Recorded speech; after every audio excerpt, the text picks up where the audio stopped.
I mean, I think President Trump is really just addressing realpolitik here. Of course, it was never plausible that the US was going to break with Saudi Arabia over this incident. And it's not the first time that the Saudi Arabian authorities have been involved in extrajudicial actions and, you know, in fact, in kidnapping or worse for journalists. And so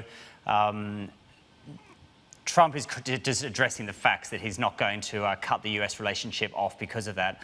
I mean, what's more concerning, I think, is the rundown in the international human rights infrastructure. And what really matters is that the US has withdrawn from pressuring countries more generally over human rights and through you know, the kind of international systems such as the UN Human Rights Convention and similar conventions that have led countries to systematically do things like improve the rule of law or improve transparency. Actually doing things on an ad hoc basis, like you know, pressure on this killing but not on that one, or on this abuse and not on that abuse, it actually reduces the incentives for countries to put systematic improvements for their human rights in place.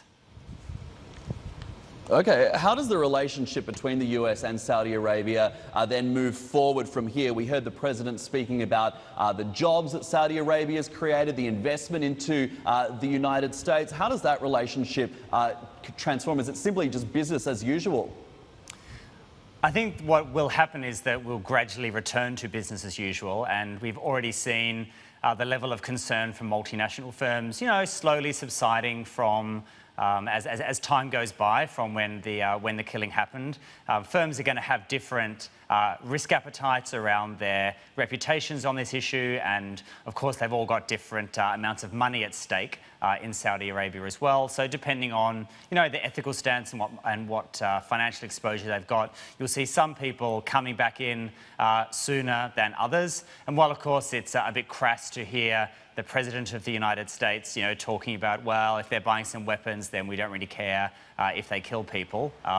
It is the approach that the administration is going to take. So I think perhaps those in the foreign affairs world would prefer that he was using a bit more nuanced language behind that reality rather than admitting it so openly.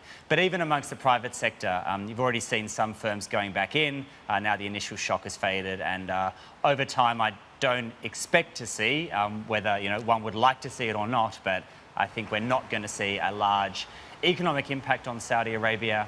The opening up process will slowly continue, but it was always expected this was going to be a difficult process with very difficult politics.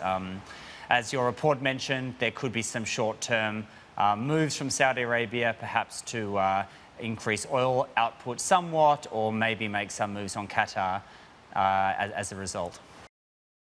Hey everybody, it's Hadley Gamble from our new CNBC Middle East Bureau in Abu Dhabi. Thanks for stopping by. Now to watch more, you can try one of the videos that just popped up on your screen. And don't forget to subscribe.